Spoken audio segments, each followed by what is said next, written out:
Telugu Desam party ప్రతిష్టాత్మకంగా నిర్వహించిన digital Mahanadu తొలి రోజే తుస్సుమంది. డిజిటల్ మహానాడును విజయవంతం చేసేందుకు తండ్రి కొడుకులిద్దరికీ తల ప్రాణం తోక్కొచ్చింది.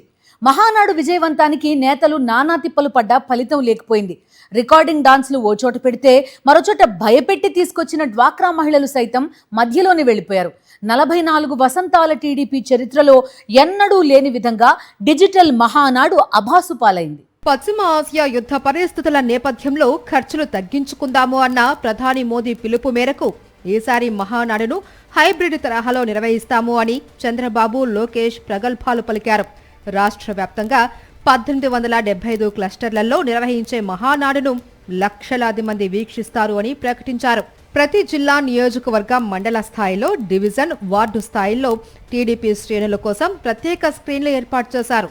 ఏర్పాట్లు ఘనంగానే చేశారు, కానీ జనాలను తీసుకురావడానికి టీడీపీ నేతలు నానా తంటాలు పడ్డారు.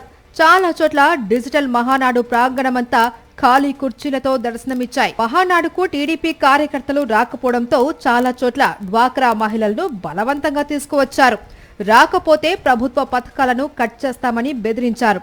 వైఎస్ఆర్ జిల్లా బద్వేల్లో అయితే వచ్చిన కొద్దిపాటి జనాలు తిరిగి వెళ్లిపోకుండా ఉండేందుకు మహానాడు వేదిక మీదే రికార్డింగ్ డాన్స్లు ఏర్పాటు చేశారు.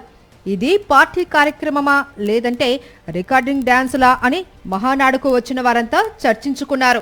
మరికొన్ని చోట్ల మహానాడు సాక్షిగా టీడీపీలో వర్గ విభేదాలు బయటపడ్డాయి.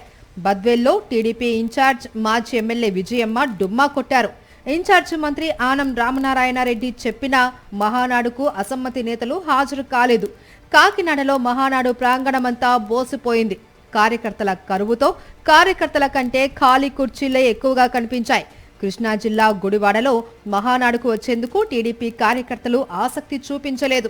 అనంతపురం జిల్లాలో TDP digital Mahanadu utter flop అయింది. నియోజకవర్గాలలో నామమాత్రంగా నిర్వహించారు. కొన్ని చోట్లయితే మహానాడుకు రండి, చీరలు పట్టుకెళ్లండి అంటూ ఆర్పీలు, డ్వాక్రా గ్రూపుల్లో వాయిస్ మెసేజ్లు పెట్టారు.